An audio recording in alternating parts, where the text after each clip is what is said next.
You're watching Hot Walk Academy. My name is Mingjin Tong, and today we are making Potstickers. If you boil them, you can call them dumplings. Either way, they are delicious. We hope you cook along with us. We want to help you master your kitchen.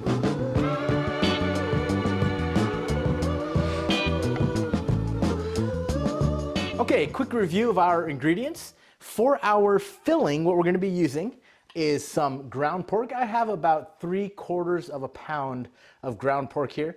What you really want to do is make sure you have an equal part of ground pork, and I've got here some fresh shrimp. I'm going to demonstrate shelling them for you as well. But equal parts of pork and shrimp is going to make a great mixture. I've got here a mixing bowl with my chopsticks. This is how I was going to mix it together. Some of the ingredients I'll add to that mixture will be some scallions, some green scallions that I will be chopping up, as well as some fresh garlic. I like them in nice big pieces so you can taste them as you enjoy your Potstickers. I'm also going to be adding some salt, and this is salt with ground up shrimp shells. Now these shells are ground so finely that there's no texture to them at all, but it imparts a really great flavor. If you ever want to know how to make this salt, let me know in the comments below and I'll make a video on making this shrimp shell salt. This is baking soda. We add baking soda to make the mixture more tender. And also we've got some white pepper, ground white pepper, for that real fresh flavor. For our dipping sauces, also for the mixture, we're going to be using this tapioca flour. When we add tapioca flour to the meat mixture, it helps hold the mixture together in the dumpling, but it also creates a nice springy texture, which is something you really want in your dumpling meat. For our dipping sauce, we're going to be using some soy sauce. This is just regular curcumin soy sauce. This is some roasted sesame oil, which is very fragrant. I've got here some sweet agave, just some agave syrup. This is rice vinegar, not rice wine, but rice vinegar for that tang. And of course, I've got some sesame seeds to give the sauce a little bit of texture. So first thing you want to do is let's go ahead and take our pork, and we want to add that to the main mixing bowl. With that pork is going to be our scallions. So you've seen this. If you've ever watched before, you've seen lots of scallion chopping. Let me just get this done. I just want to remove those ends. And really, I just want to do kind of a rough chop. It doesn't really matter the shape of them because they are going to be mixed in, and you're not really going to be looking at these too much. But for myself, I love the taste of scallions, which is why I'm doing so much scallion here. And I will throw that into the pork and shrimp mixture. All right, so we'll go like that. And I might just run my knife through it one more time to really make it extra fine. Okay. Get yourself a good bench scraper. I really love this one with a nice handle on it and a very sharp edge. I'm gonna go ahead and add all that to the mixing bowl. And the next ingredient is our garlic. What you wanna do is just break off, let's say I'll use maybe 3 or 4 cloves of garlic here.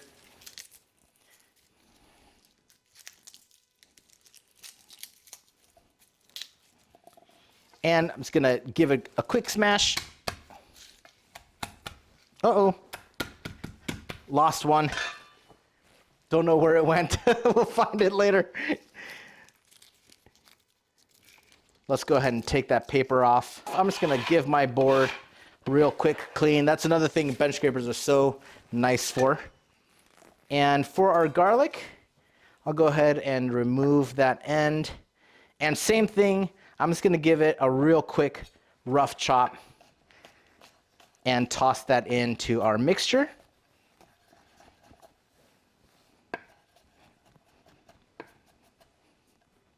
You don't want the pieces too big. We're not going to be putting these in high heat, so it's okay if they are a little bit small. But like I said, I actually do like the texture of the garlic in my mixture, so I don't want it to be too fine either.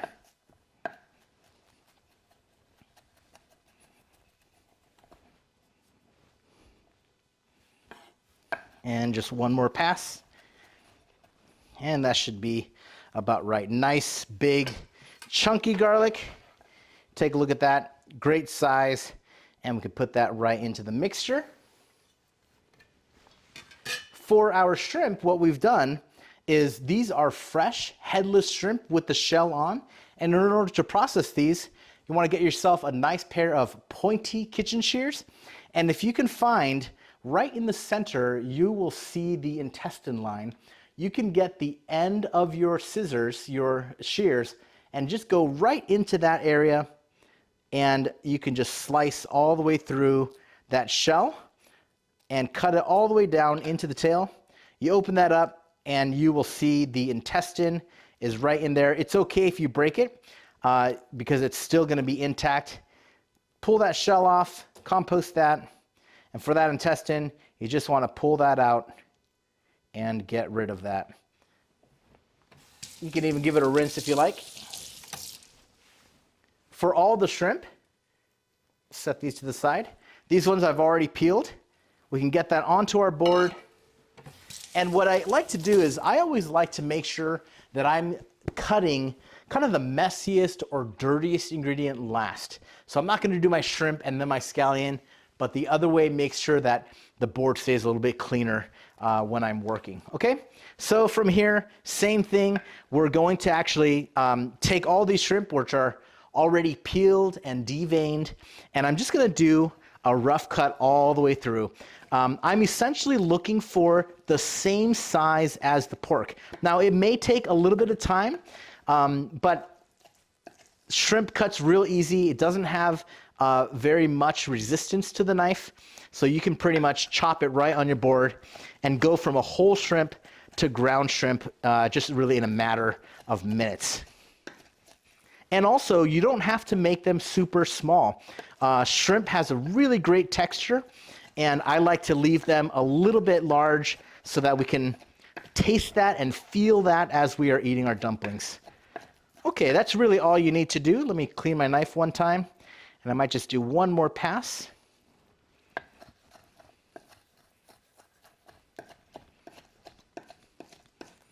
All right. And that's about as much as I want. Of course, if you want your shrimp to be finer, you can always chop it even more. So let's go ahead and add that to our pork and garlic and scallion mixture.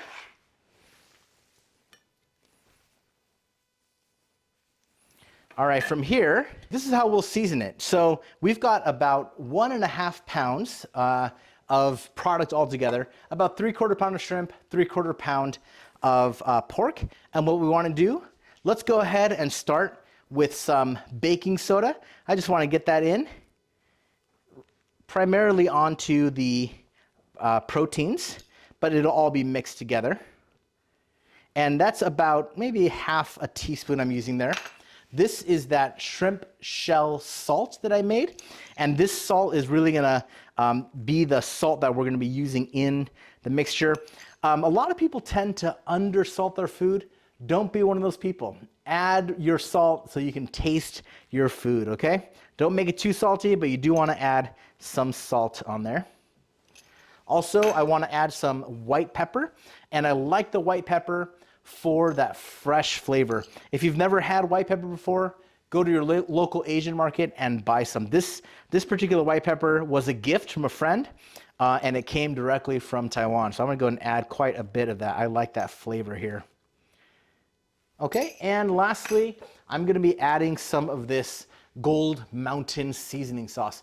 This is a Thai-style soy sauce, which means it's made with it's made with rice, wheat, and soybean, and it also has some sugar and salt. It's a great, very light flavored soy sauce, and this will help bring a little bit of moisture to our mixture here. So I'm gonna add quite a bit. And we need that moisture because remember, we also have our tapioca flour. So for our tapioca starch, what I'm gonna do is I'm gonna add probably about one, so this is about maybe 1 tablespoon. And I'll add just a little bit more. Now, When I've done this in the past, my kids have said, oh, you made it too springy. I don't like that.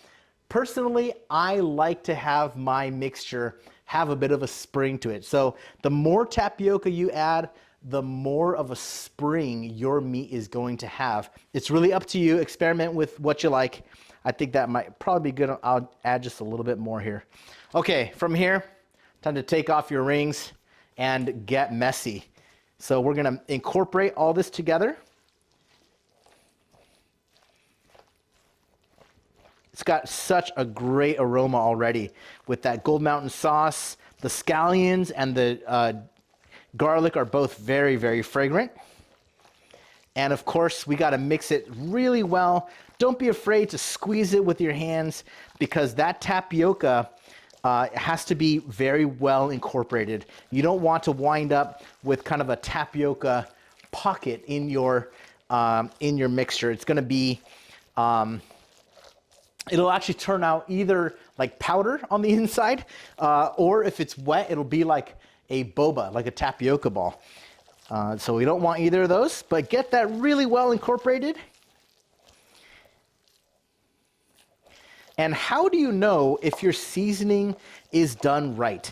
Really, the only way to know is, number one, you could follow an exact recipe if you want to produce something that you've had exactly before. The other way to know is to make a little patty with your hands and put that onto a hot pan with a little bit of oil, cook it all the way through and taste it. And that's how you'll know if your dumpling filling is the right flavor. For me, I know that this is what I like, this is what I'm going for. I've done this so many times. So let's go ahead and get ready to make our pot stickers. Let me just finish the mixture here. Make sure I'm scraping all the sides, and I am ready to go. Let me have you take a look at that. This is the way it should look. Nice and sticky. I like it really chunky, so again, I can taste all those parts. And let's go ahead and make our dumplings. We are ready to make our pot stickers. Now, this is what I have today. This particular product I got at a local Asian grocery store. This is a thick wheat dumpling. Now, you could also make your own flour and water dumpling mix. You just want to make a dough, roll that out, but we're not going to show that today because these are so convenient. So this is the way I like to do it at home, and I'll set them here.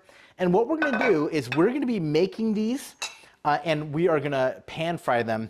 I'll show you how to do that. So this is already open, and what you want to do is let's go ahead and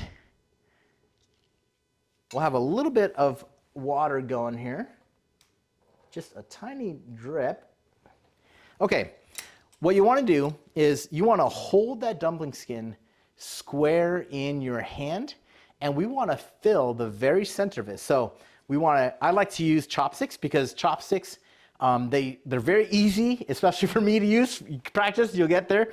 And they are a very delicate tool, and I'm able to be very precise with them. So I'm going to take a little bit of a ball, and I'm going to shape it right here in my mixture bowl. And what I want to do, I want to take about only half an ounce, okay? So I want to put that right in the center. And you could see I've got my scallion and my big piece of shrimp and pork and a little bit of garlic here. And look how nicely I'm able to set it on there because of the delicacy of the chopstick. So works really well. What we want to do next is you want to just get your finger a little bit wet, and let's go ahead and make a circle around the outside. And by wetting your dumpling skin, you are activating that flour that's on the surface of it. It's going to act like glue. So the first part I want to do is I want to bring the top and the bottom of the circle together, and I want to do one firm pinch right there, and that seals it.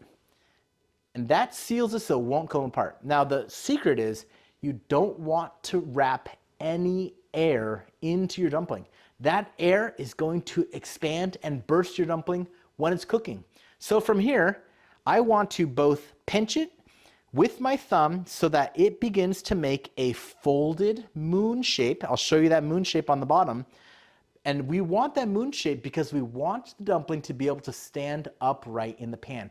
You don't want your dumpling laying down. So you got to give it a nice bend.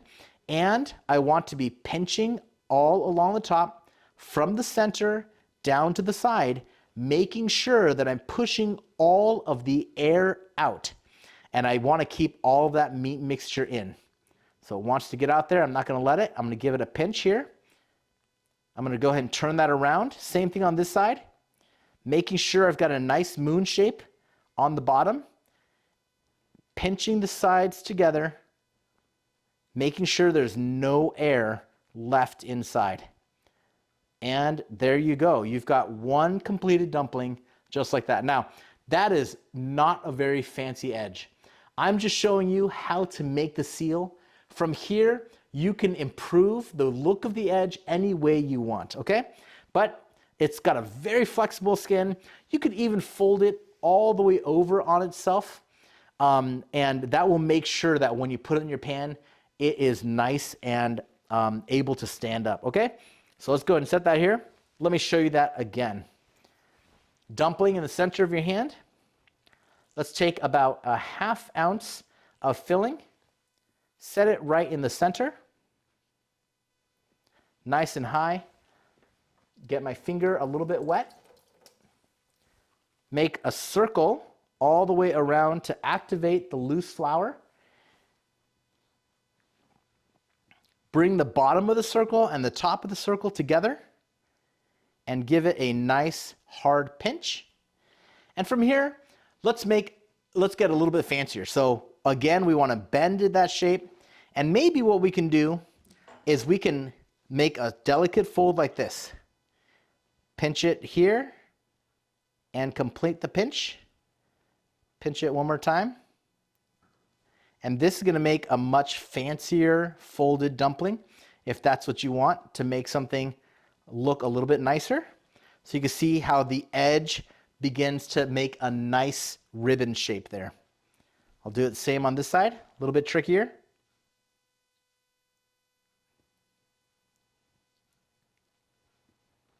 Make sure to squeeze all of that air out so your dumpling does not burst in the pan. And look, I've got a little bit of meat that wants to escape. That's totally fine. I will help it get out. Just remove it with my chopsticks. And continue my fold. And give that a final pinch. And remember, you want a C shape so it stands up. And you can have your pleated folds in the back. I'll admit, mine are not the most beautiful. Many of you are better with your hands and you'll make a much prettier fold. So there's the second one, and let's just make one more. Again, get one skin in your hand. Get about ½ ounce of product right in the center.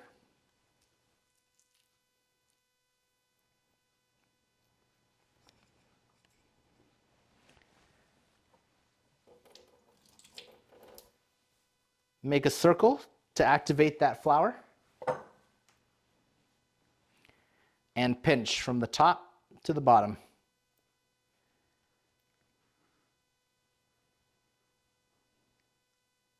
You can make your pleats.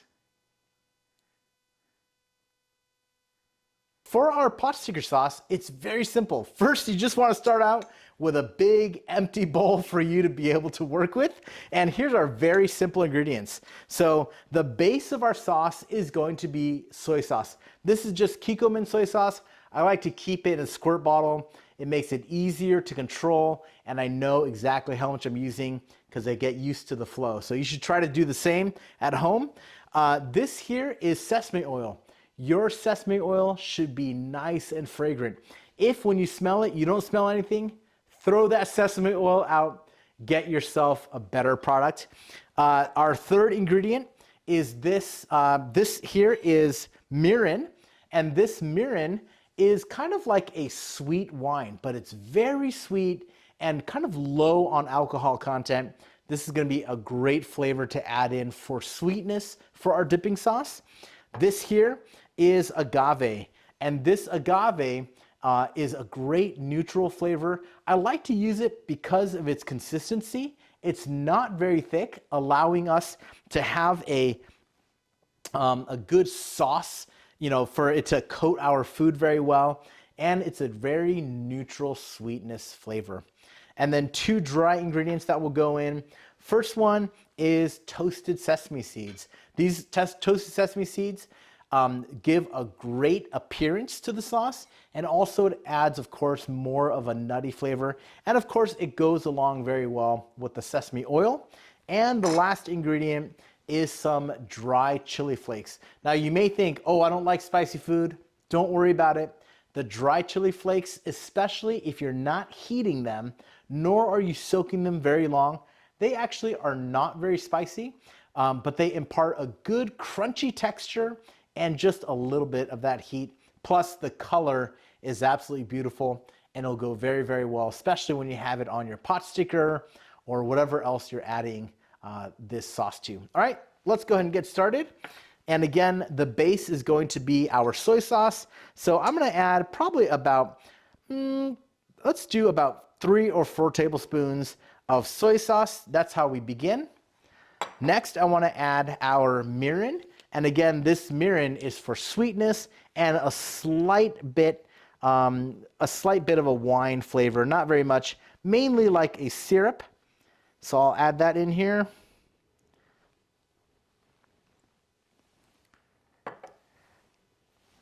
Next, I'll do some of this agave for sweetness. Very sweet, delicious. Here's our sesame oil.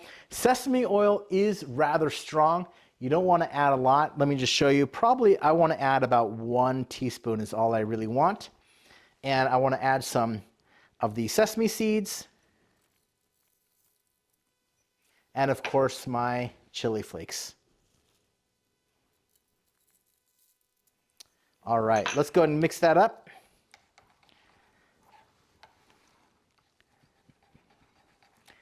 And you know what? There is actually one ingredient that I would encourage you to add. Let me go grab that real quick.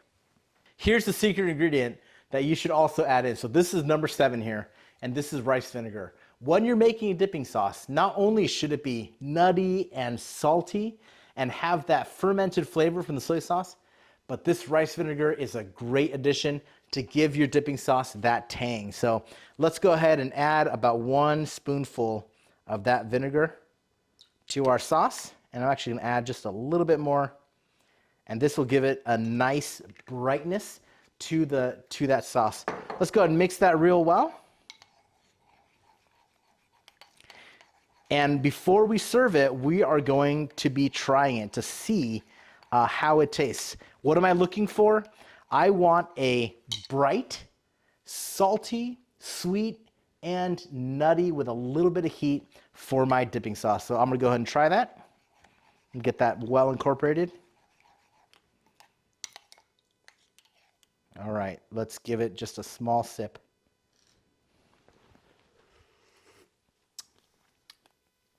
Perfect. Enjoy.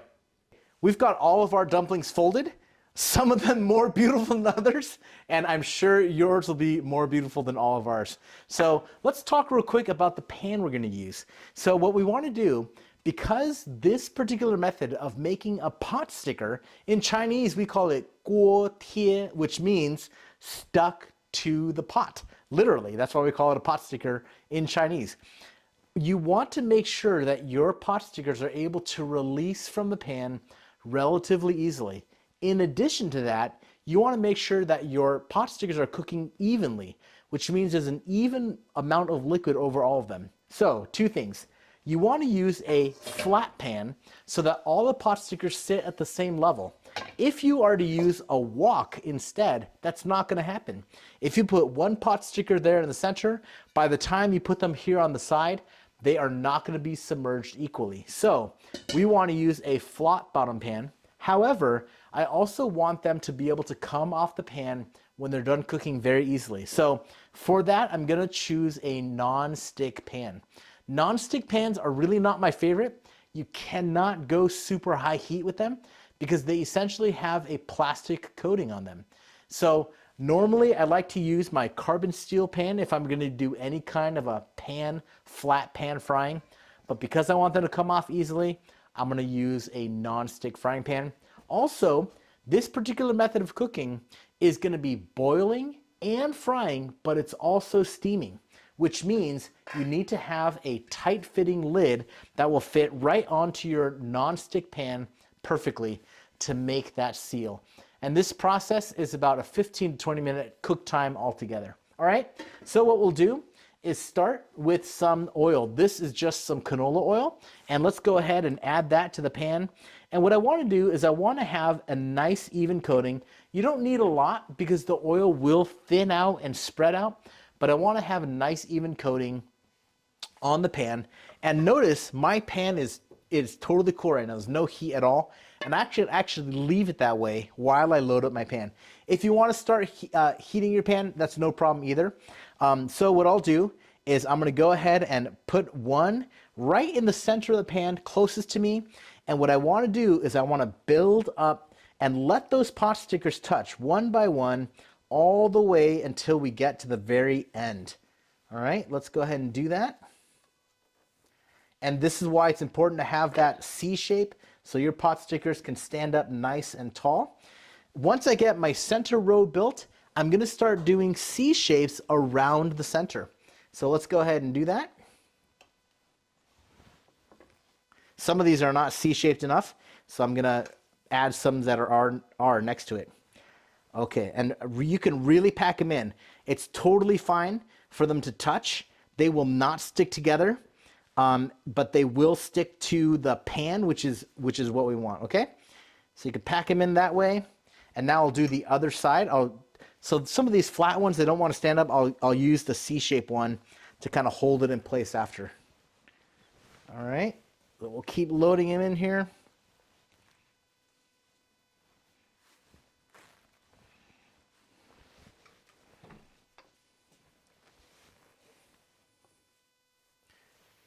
All right, and that is about all I can fit. I'm going to do my best to just squeeze in as many as I can. Every little space, I'm going to try to fill that up. I don't want to go too high up on the walls because I don't want there to be an uneven cooking. Let's see if I can just get them all in here as low and tight as I can.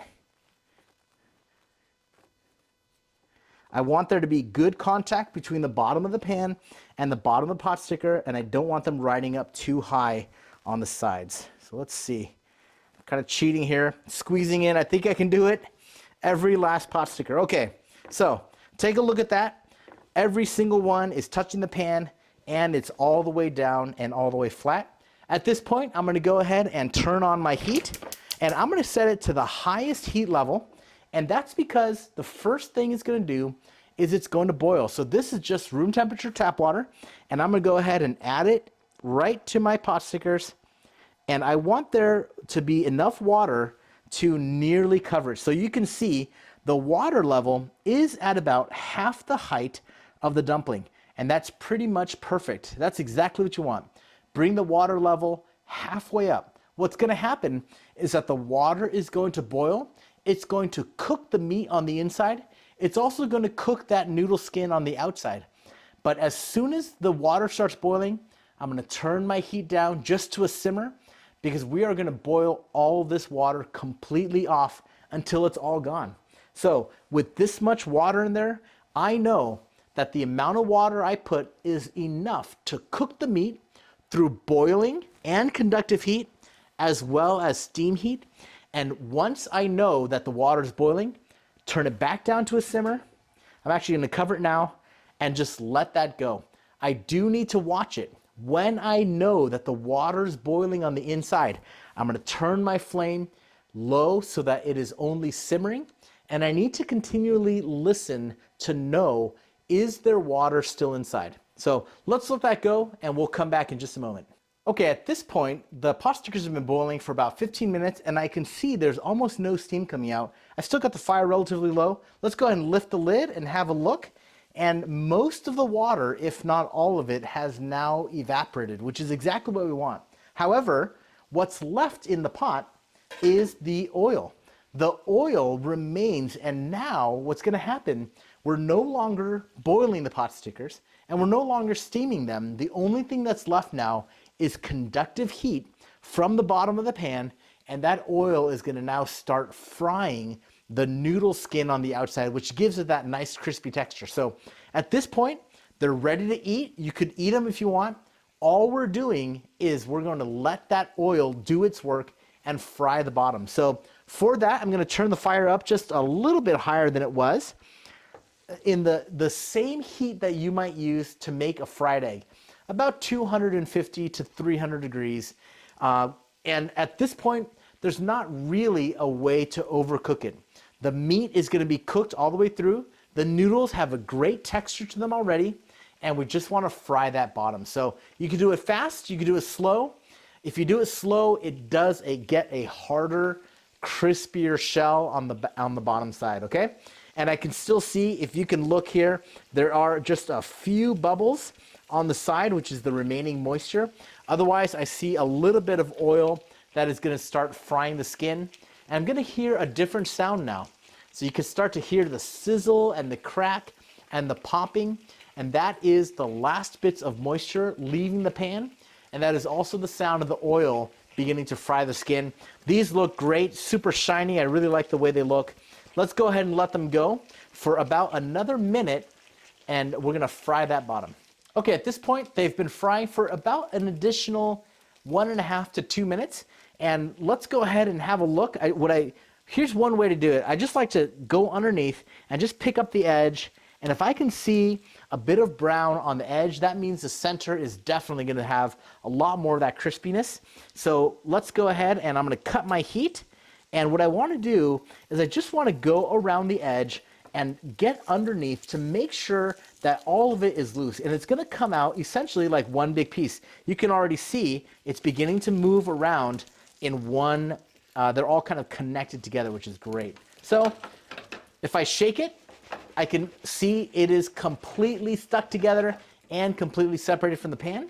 What I'll do is I'm going to go ahead and get my plate.